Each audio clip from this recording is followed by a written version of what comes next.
ગુજરાતમાં ભારતીય જનતા પાર્ટી અને સરકારને ઘેરવા માટે ફરી એક વખત હવે કોંગ્રેસ મેદાને આવી છે અને બેરોજગારી, ખેડૂતો અને રોડ રસ્તા અને કાયદો વ્યવસ્થાના મુદ્દે કોંગ્રેસ છે તે આકરા તેવર અપનાવે છે અને વધુ એક જન આક્રોશ યાત્રાની જાહેરાત પ્રદેશ પ્રમુખ અમિત ચાવડાએ કરી છે।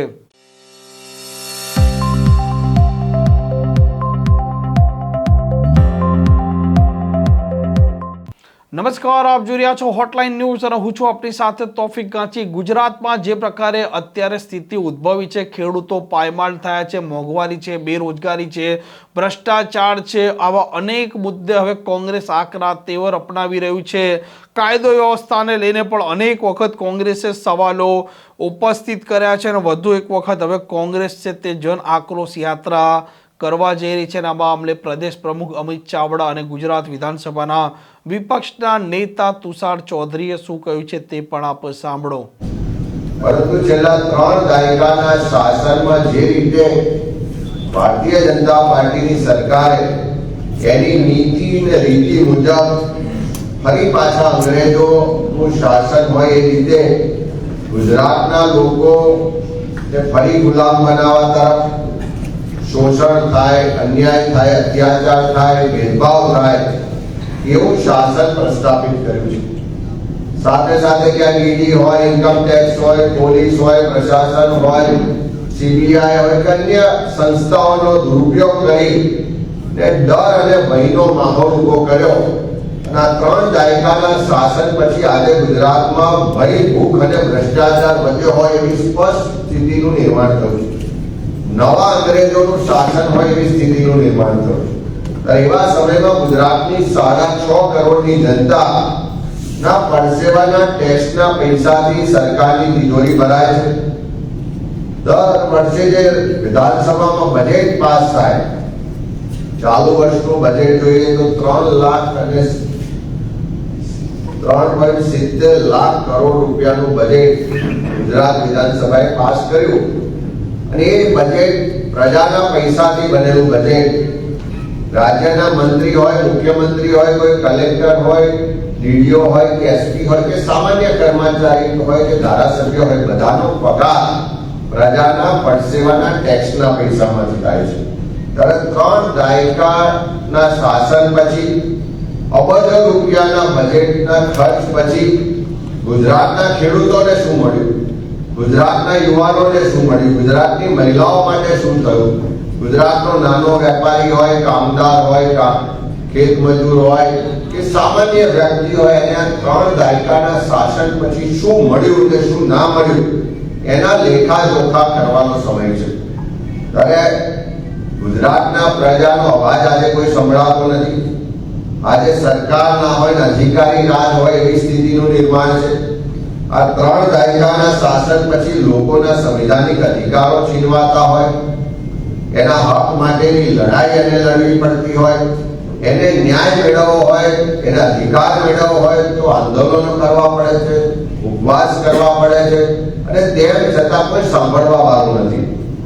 સરકારમાં ચારે બાજુ ભેદભાવ છે, ગેરવહીવટ છે, અન્યાય છે, ઉત્સવ અને તાઇફા પાછળ બજેટો વેડફાય છે અને ચારે તરફ ભ્રષ્ટાચાર છે। ત્યારે જનતાનો કોઈ અવાજ સંભળાતું ના હોય, જનતાના અધિકારો છીનવાતા હોય, જનતાની આશા અને અપેક્ષાઓ સંતોષાતી ના હોય, એના કારણે ચારે તરફ લોકો આજે તકલીફમાં છે, દર્દ અને પીડા અનુભવી રહ્યા છે। આજે અન્યાય, અત્યાચાર અને ભેદભાવનો ભોગ બની રહ્યા છે। એટલે ચારે તરફ લોકોમાં અસંતોષના આક્રોશ છે। ત્યારે લોકોનો અવાજને બુલંદ કરવા માટે, લોકોના જે પ્રશ્નો છે એને સાંભળી અને એનો અવાજ બનવા માટે, લોકોનો જે આક્રોશ છે, જે પીડા છે એને વાચા આપવા માટે પ્રદેશ કોંગ્રેસ સમિતિ દ્વારા સમગ્ર ગુજરાતમાં જન આક્રોશ યાત્રાની શરૂઆત કરવાનું નક્કી કરવામાં આવ્યું છે। આ યાત્રા અલગ અલગ ફેઝમાં યોજાશે અને આખા ગુજરાતને 5 ફેઝમાં વિભાજિત કરી અને લગભગ 60 દિવસની આ યાત્રાની શરૂઆત 21મી નવેમ્બરના રોજ અમે કરવા જઈ રહ્યા છીએ। આ યાત્રાનો પ્રથમ ફેઝ એટલે કે ઉત્તર ગુજરાતથી યાત્રાની શરૂઆત કરીએ છીએ। 21 નવેમ્બરે વાવ થરાદ જિલ્લા એટલે કે જૂનો બનાસકાંઠા જિલ્લાના ભીમા જે ધરણીધર ભગવાનનું પ્રસિદ્ધ તીર્થધામ છે ત્યાંથી આ યાત્રાની શરૂઆત કરીશું અને 3 ડિસેમ્બરે બેચરાજી બહુચર માતાના આશીર્વાદ લઈને પહેલા ફેઝનું અમે સમાપન કરીશું. આ ઉત્તર ગુજરાતની જન આક્રોશ યાત્રા દરમિયાન 7 જિલ્લામાં 40 તાલુકા વિસ્તારોમાંથી આ યાત્રા ભ્રમણ કરશે. 12 જેટલા શહેરી વિસ્તારોમાંથી પણ આ યાત્રા ભ્રમણ કરશે અને પહેલા ફેઝમાં 1100 કિલોમીટરનું ભ્રમણ કરી અને આ યાત્રાનું અમે બેચરાજી ખાતે સમાપન કરીશું. આખી યાત્રા દરમિયાન જે પણ રૂટના ગામો આવે છે ત્યાં ખેડૂતો હોય, યુવાનો હોય, વિદ્યાર્થીઓ હોય, મહિલા હોય, નાના વેપારીઓ હોય, ફિક્સ પગાર ને કોન્ટ્રાક્ટ ને આઉટસોર્સિંગ થી જે શોષણ થઈ રહ્યું છે એવા કર્મચારીઓ કે કામદારો હોય, ખેત મજૂરો હોય કે સમાજના વિવિધ વર્ગ ને સમૂહના તમામ લોકો સાથે સંવાદ પણ કરીશું. એમને મળીશું, એમને સાંભળીશું, એમની જે તકલીફ છે, ફરિયાદ છે, પીડા છે એને પ્રત્યક્ષ મળી અને અનુભવીશું પણ ખરા અને સાથે સાથે એનો અવાજ બનવા માટેનો કાર્યક્રમ લઈને આગળ વધીશું. સરકારની જે અત્યારે ખેડૂત વિરોધી નીતિ છે, આજે ખેડૂત જે જગતનો તાત કહેવાય વિચારો બાપનો બન્યો છે. એક બાજુ સરકારની નીતિ ખેડૂત વિરોધી હોય, એની નિયત ના હોય અને કુદરત રૂઠી હોય, વારંવાર અતિવૃષ્ટિ થાય, કમોસમી વરસાદ થાય એના કારણે ખેડૂત આર્થિક રીતે પાયમાલ થઈ ગયો છે. ગુજરાતનો ખેડૂત આજે એક ખેડૂતના માથે 56,000 નું દેવું હોય એવો કર્જદાર બન્યો છે. અને એ જ રીતે જ્યારે આ તકલીફના સમયમાં સરકાર પાસે અપેક્ષા હોય ત્યારે દેવું માફ કરવાને બદલે રાહત પેકેજના નામે પડીકું જે જાહેર કર્યું અને 50,000 રૂપિયાની નુકસાની સામે 3500 રૂપિયાનું વળતર મળે એના કારણે દિવસે દિવસે ખેડૂતો આત્મહત્યા કરે છે. દુઃખ સાથે કહેવું પડે છેલ્લા 15-20 દિવસની અંદર 5 કરતા વધારે ખેડૂતોએ આત્મહત્યા કરી, તેમ છતાં આ સરકારના પેટનું પાણી નથી આવ્યું. ત્યારે ખેડૂતો એક બાજુ ખોટી જમીનમાં પડી, નકલી ખાતર, નકલી બિયારણ, ખાતરની તંગી, મોંઘી વીજળી, સિંચાઈની વ્યવસ્થાઓ મોંઘી, આ બધાથી હેરાન પરેશાન છે. પાક વીમા યોજના બંધ થવાને કારણે મોટું નુકસાન વેઠે છે. અને ખેડૂતો જે તકલીફમાં છે, એમની જે દર્દ છે, પીડા છે, આક્રોશ છે, એને આ યાત્રા દરમિયાન વાચા આપવામાં આવશે. સાથે સાથે શિક્ષણ એ જે સરકારની પ્રાથમિક જવાબદારી છે. આપણે બધા જાણીએ છીએ કે ગુજરાતમાં સરકારની ખાનગીકરણને પ્રોત્સાહન આપવાની નીતિને કારણે શિક્ષણનું ખાનગીકરણ તો પણ થયું, પણ સાથે સાથે શિક્ષણનું વ્યાપારીકરણ પણ થયું. આજે સરકારી પ્રાથમિક શાળાઓ હોય, માધ્યમિક શાળાઓ હોય, કોલેજ હોય કે સરકારી યુનિવર્સિટી, એની હાલત ખૂબ ખરાબ છે અને સરકાર એને વધારે ખરાબ કરવા માટે જીકાસ જેવી જે એડમિશનની પ્રોસેસ લાયા, એના કારણે સરકારી કોલેજો કે યુનિવર્સિટીઓમાં જગ્યાઓ ખાલી છે અને બીજી બાજુ ખાનગી કોલેજોમાં લાખો રૂપિયાની ફી ભરીને લોકો ભણવા જવા માટે મજબૂર બન્યા છે. ત્યારે સરકારે શિક્ષણનું ખાનગીકરણ, વેપારીકરણ કર્યું. આ શિક્ષણ માફિયાઓ આજે લૂંટી રહ્યા છે. એના કારણે વિદ્યાર્થીઓ અને વાલીઓમાં ખૂબ મોટો આક્રોશ છે, લૂંટાઈ રહ્યા છે. ત્યારે એ વિદ્યાર્થીઓ, વાલીઓના આક્રોશને વાચા આપવાનું કામ પણ યાત્રા દરમિયાન કરવામાં આવશે. સાથે સાથે મોંઘું શિક્ષણ લીધા પછી જ્યારે ગુજરાતના યુવાનો રોજગાર માટે સરકાર પાસે જાય છે, એક બાજુ સરકારમાં લાખોની સંખ્યામાં પદો ખાલી, કાયમી ભરતી કરવામાં નથી આવતી. ભરતીના નામે નાટકો થાય છે, ભરતી પ્રક્રિયામાં કૌભાંડોને ગોટાળા થાય છે, 25 વખત પેપરો ફૂટે છે. ક્યાંક જીપીએસસી ની પરીક્ષા લેવાયા પછી ઇન્ટરવ્યુમાં ભેદભાવનો ભોગ યુવાનો બને છે અને ફિક્સ પગાર, કોન્ટ્રાક્ટ, આઉટસોર્સિંગના નામે યુવાનોનું શોષણ થઈ રહ્યું છે. એની સામે જે ગુજરાતના યુવાનો, કર્મચારીઓ રોજગાર માટે, સમાન કામ સમાન વેતનના અધિકાર માટે સંઘર્ષ કરી રહ્યા છે, એવા યુવાનોના આક્રોશને, સંઘર્ષને પણ આ યાત્રા દરમિયાન અમે સમર્થન પણ આપીશું ને વાચા પણ આપીશું. આજે સમાજનો 50% હિસ્સો એટલે મહિલાઓ. આજે ગૃહિણીઓને મોંઘવારીને કારણે ઘર ચલાવવું મુશ્કેલ છે. આજે મોંઘું શિક્ષણના કારણે આજે બાળકોને ભણાવવા મુશ્કેલ છે.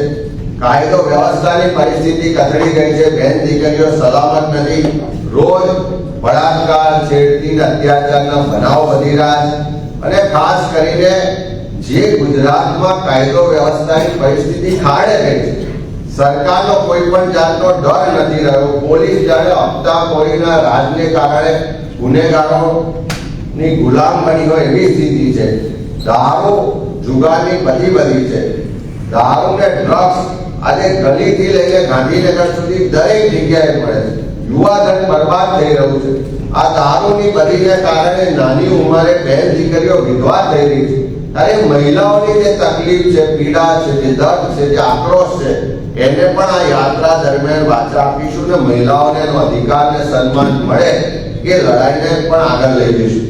સાથે સાથે આજે આ સરકારમાં ભ્રષ્ટાચાર જાણે શિષ્ટાચાર બની ગયો હોય. એક પણ કચેરી એવી નથી કે જ્યાં પૈસા આપ્યા સિવાય કોઈ કામ થાય. હપ્તાખોરીનું રાજ સરકારના બધા જ વિભાગોમાં વ્યાપક રીતે એક દૂષણની રીતે પ્રસરી ગયું છે.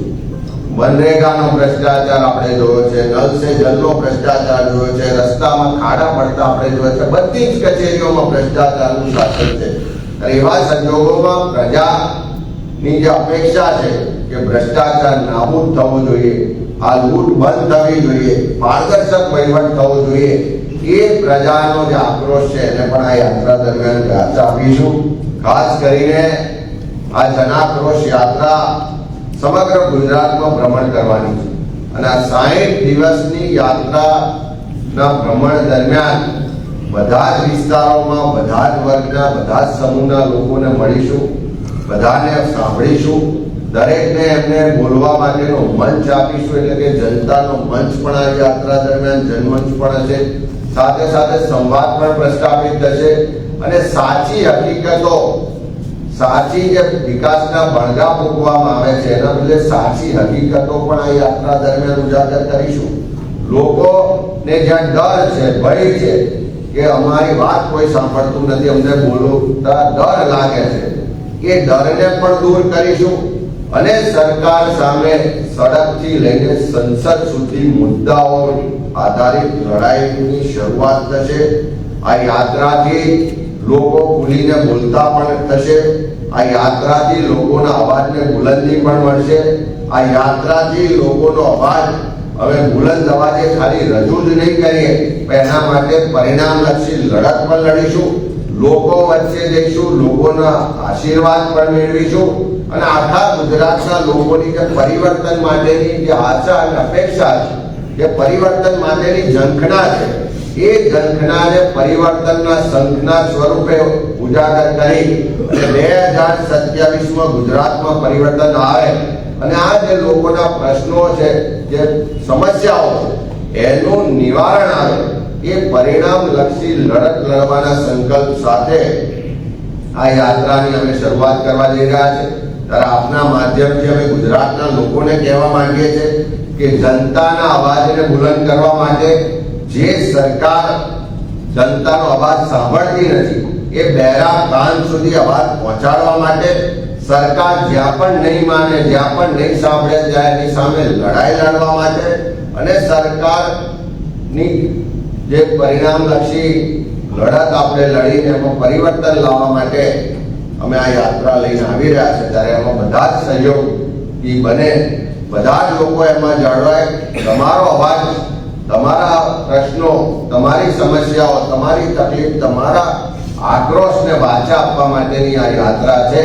એમાં તમામ વર્ગ વિસ્તારના લોકો જોડાય એવું અમે આહવાન પણ કરીએ છીએ, અમે આશ્વસ્ત પણ કરીએ છીએ કે આ લડાઈને અમે પરિણામલક્ષી લડાઈ બનાવી અને 2027માં પરિવર્તન લાવીશું. Thank you. અમારા વિધાનસભા કોંગ્રેસ પક્ષના નેતા તુષારભાઈ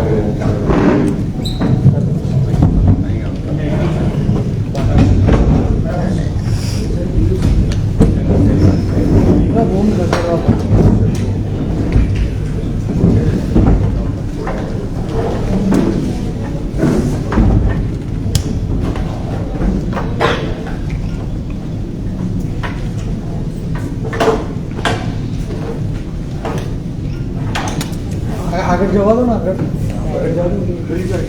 રાઉન્ડમાં કરજો ને રાઉન્ડમાં આગળ હવે ખૂણાવાળા જે છે ને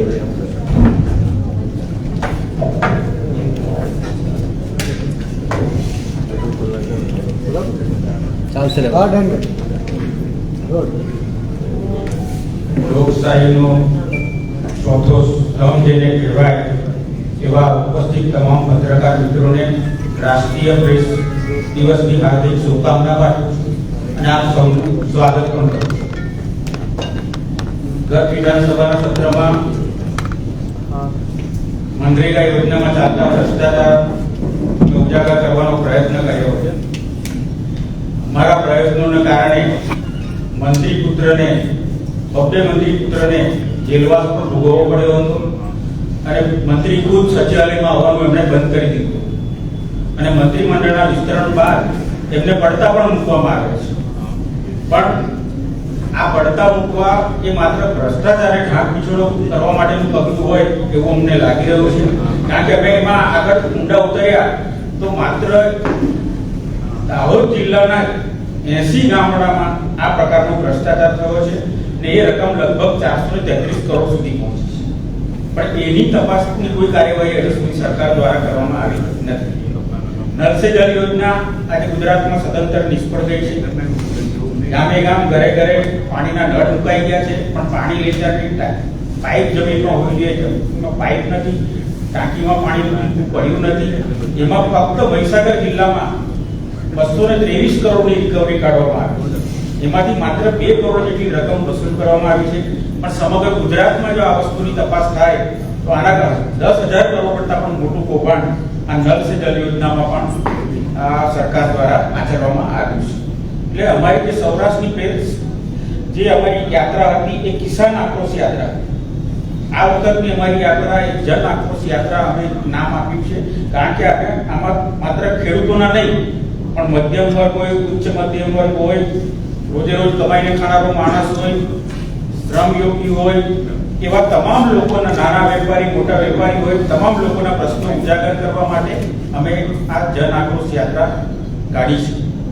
આજે તમે જુઓ છો કે જંગલ જમીનનો અધિકાર આપ્યા પછી પણ માત્ર 50% આદિવાસીઓને જંગલની જમીન મળી છે.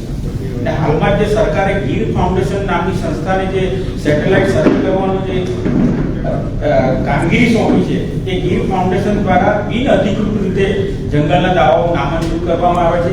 ખરેખર આ સત્તા તાલુકા સમિતિ અને જિલ્લા સમિતિને આપવામાં આવી છે. એની જગ્યાએ ગીર ફાઉન્ડેશન બિનઅધિકૃત રીતે જંગલના દાવા પણ નામંજૂર કરી રહી છે. આજે તમે જુઓ છો કે પ્રાથમિક શિક્ષણની હું વાત કરું તો સરકાર વારંવાર એવું કહે છે કે ભાઈ રમશે ગુજરાત ને જીતશે ગુજરાત. હવે પરિસ્થિતિ એ છે કે 5,646 શાળાઓ એવી છે કે ત્યાં કોઈ મેદાન જ નથી. શાળામાં મેદાન જ નથી તો રમશે ક્યાંથી ગુજરાત અને જીતશે ક્યાંથી ગુજરાત? 6,077 જેટલા ઓરડાઓ જર્જરિત છે, 10,677 જેટલા શાળાના ઓરડાઓની ઘટ છે, 40,000 કરતાં વધુ શિક્ષકોની ઘટ છે. અને આના કારણે હમણાં કેન્દ્ર સરકારે જે રિપોર્ટ રજૂ કર્યો સંસદમાં એમાં ફક્ત આદિવાસી 3,21,000 બાળકો કુપોષિત છે. એટલે કુપોષણને ડામવામાં આ સરકાર સદંતર નિષ્ફળ થઈ ગઈ છે. આજે નરેગા યોજનામાં 1 કરોડ કરતાં પણ વધારે લોકો આ યોજનાનો લાભ લઈ રહ્યા છે. આપણે જે NFSA એટલે કે રાષ્ટ્રીય અન્ન સુરક્ષા કાયદાની વાત કરીએ તો 2022-23માં નોંધાયેલા હતા 3,45,00,000 લોકો મફત અનાજ પર ગુજરાતમાં નિર્ભર હતા. 23-24માં એ આંકડો વધીને 3,65,00,000 પર પહોંચ્યો. તો તમે વિચાર કરો કે ગુજરાતની વસ્તી આપણે 6 કરોડની ગણીએ તો એમાંથી 3,65,00,000 લોકો મફત અનાજ પર નિર્ભર છે. 1 કરોડ લોકો નરેગા યોજનામાં મજૂરી કરીને પોતાનું ગુજરાન ચલાવે છે. આ ગુજરાતની વાસ્તવિકતા છે. આજે તમે જુઓ બેરોજગારીની વાત કરીએ તો ફક્ત હું સાબરકાંઠા જિલ્લાની વાત કરીશ તો સાબરકાંઠા જિલ્લામાં હાલમાં જિલ્લા આરોગ્ય વિભાગ દ્વારા 5 સ્ટાફ નર્સની ભરતીની જાહેરાત કરવામાં આવી. એ 5 સ્ટાફ નર્સની સામે 3,150 અરજીઓ ફક્ત સાબરકાંઠા જિલ્લામાં આવી છે. એ બતાવે છે કે નર્સિંગ થયેલા વિદ્યાર્થીઓને પણ નોકરી મળવાની કેટલી તકલીફ છે. તો પછી એમાં ગ્રેજ્યુએટ MA M.Com હોય કે BA B.Com હોય કે એને તો નોકરી ક્યારે મળશે કે નહીં એ ખૂબ મોટો પ્રાણ પ્રશ્ન છે. કે સરકાર જે જાહેરાતો કરે છે કે વડાપ્રધાનશ્રી આવે એટલે આટલા પ્રકલ્પોનું લોકાર્પણ કે આટલા 1000 કરોડનું લોકાર્પણ ને આવી મોટી મોટી વાતો કરીને ગુજરાતની જનતાને ભરમાવવાનો પ્રયત્ન કરી રહી છે. એ ગુજરાતના જનતાની વાસ્તવિક સમસ્યાઓ શું છે એ જાણીને એને ઉજાગર કરવા માટે, વિધાનસભા સુધી પહોંચાડવા માટે અને સરકાર સુધી પહોંચાડવા માટે અમે આ જન આક્રોશ યાત્રાનું આંદોલન યાત્રા યોજવાનું નક્કી કરીશું.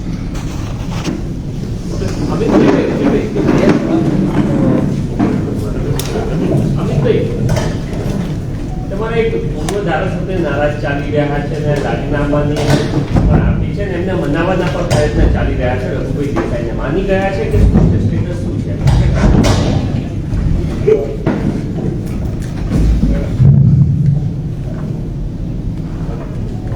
રઘુભાઈ કોઈ રાજીનામું આપ્યું નથી. કોઈ નારાજગી જે છે એના માટે વાત થઈ ગઈ છે એવો કોઈ પ્રશ્ન પણ નથી. પણ ખાસ કરીને ગુજરાતની જનતા જે નારાજ છે, ગુજરાતની જે જનતા તકલીફમાં છે, ખેડૂતો આત્મહત્યા કરી રહ્યા છે, યુવાનો બેરોજગાર છે, ફિક્સ પગાર અને કોન્ટ્રાક્ટ આઉટસોર્સિંગના નામે શોષણ થઈ રહ્યું છે, ખુલ્લેઆમ દોડના દિવસે બુટલેગરો, ગુંડાઓ હાથમાં હથિયારો લઈ અને ભર બજારે લોકોની હત્યાઓ કરી રહ્યા છે, નાની નાની બાળકીઓ પર બળાત્કાર થઈ રહ્યા છે, પોલીસ પ્રશાસન સરકારનું કોઈ જાતનો અંકુશ રહ્યો નથી, ભ્રષ્ટાચાર જાણે શિષ્ટાચાર બની રહ્યો હોય, મંત્રીઓ લૂંટ ચલાવતા હોય, મંત્રી પુત્રો જેલમાં જતા હોય, સરકારને 50% કરતા વધારે કેબિનેટ મંત્રીઓને ઘેર મોકલવા પડતા હોય, 50% કરતા વધારે રાજ્ય કક્ષાના મંત્રીઓને ઘેર મોકલવા પડતા હોય, જે ગૃહ રાજ્યમંત્રી સૌથી ફેલ ગૃહ રાજ્યમંત્રી છે, જેના સમયગાળામાં સૌથી વધારે દારૂ, ડ્રગ્સની બધી સૌથી વધારે બળાત્કાર, હત્યાઓ થઈ, સૌથી વધારે ગુંડાઓ બેફામ થયા, સૌથી વધારે ખનન માફિયાઓ, ભૂ માફિયાઓ બેફામ થયા, એવા મંત્રીને પ્રમોશન મળતું હોય, પ્રજાનો કોઈ અવાજ સંભળાતો ન હોય, આખી દાદાની સરકાર ખાડે ગઈ હોય, કોઈ જાતનો અંકુશ ના રહ્યો હોય, એવા સંજોગોમાં પ્રજાની જે તકલીફ છે, પ્રજાની જે પીડા છે, જે સમસ્યાઓ છે, પ્રશ્નો છે, જે આક્રોશ છે, એને વાચા આપવા માટે પ્રદેશ કોંગ્રેસ સમિતિ આ જન આક્રોશ યાત્રાની શરૂઆત કરવા જઈ રહી છે. અત્યારે કોઈ ચૂંટણીઓ પણ નથી, અત્યારે કોઈ મત પણ લેવાના નથી, અત્યારે કોઈ સરકાર પણ બદલવાની નથી, પણ જે જનતાના ટેક્સના પરસેવાના પૈસા સરકારની તિજોરીમાં જમા થાય, એ પૈસાથી રાજ્ય સરકાર એનું બજેટ બનાવે, એ પૈસામાંથી મુખ્યમંત્રી, મંત્રીઓ એનો પગાર લેતા હોય, એ પૈસામાંથી અધિકારીઓનો પગાર થતો હોય, એ પૈસા પ્રજા માટે વપરાવા જોઈએ, પારદર્શક રીતે વપરાવા જોઈએ, ભ્રષ્ટાચાર ના થવો જોઈએ. એના બદલે ચારે તરફ ભ્રષ્ટાચાર થાય છે, ઉત્સવ અને કાયમા પાછળ પૈસાઓ વેડફવામાં આવે છે, ખોટી વિકાસના પડઘા મૂકીને જાહેરાતો કરવામાં આવે છે, અને સરકાર કોઈનું સાંભળતી નથી. પોલીસ અને પ્રશાસન દ્વારા ડર અને ભયનો માહોલ ઉભો કરી જે પ્રજાનો અવાજ દબાવવાનો પ્રયત્ન થાય છે. આ બધાનો અવાજ બનવાનું કામ આ યાત્રા કરશે. આ બધા પ્રશ્નોને ઉજાગર કરવાનું કામ યાત્રા કરશે. સરકારનો જે ભ્રામક પ્રચાર છે, વિકાસના નામે જે ગુલાબી પિક્ચર બતાવવામાં આવે છે, એની સાચી હકીકતો આ યાત્રાના માધ્યમથી ઉજાગર કરીશું.